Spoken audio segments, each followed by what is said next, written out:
Doctor Babasaheb Ambedkar जयंती, शिवजयंती तसेच आगामी सण उत्सवाच्या पार्श्वभूमीवर कायदा व सुव्यवस्था अबाधित राखण्यासाठी सांगली पोलीस दलाच्या वतीने मॉक ड्रिलचे आयोजन करण्यात आले। सदर मॉक ड्रिल जिल्हा पोलीस अधीक्षक संदीप घुगे यांच्या मार्गदर्शनाखाली पार पडली।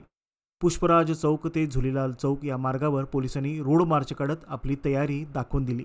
तसेच सांगली पोलीस हद्दीत झुलेलाल चौक येथे दंगल काबू योजना राबवून संभाव्य आपत्कालीन परिस्थितीत पोलिसांकडून कशा पद्धतीने तात्काळ कारवाई केली जाते याचे प्रात्यक्षिक सादर करण्यात आले।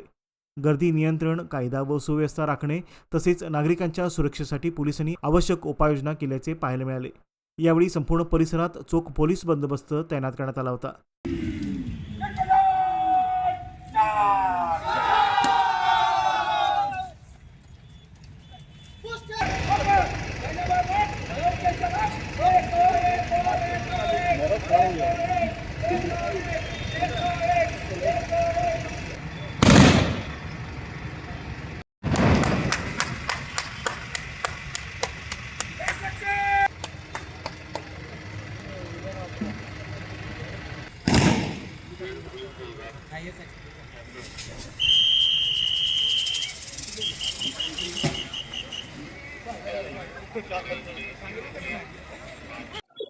आगामी होणाऱ्या आंबेडकर जयंती आणि शिवजयंती, बसवेश्वर जयंती या होणाऱ्या सणाच्या पार्श्वभूमीवर कायदा आणि सुव्यवस्था सांगली जिल्ह्यामध्ये, विशेषतः सांगली शहरामध्ये अबाधित राहावी यासाठी सांगली जिल्हा पोलीस दलातून आज सांगली पोलीस ठाणे हद्दीमधील झुलेलाल चौक या ठिकाणी रोड मार्च आणि दंगल काबू योजना राबवण्यात आलेली आहे।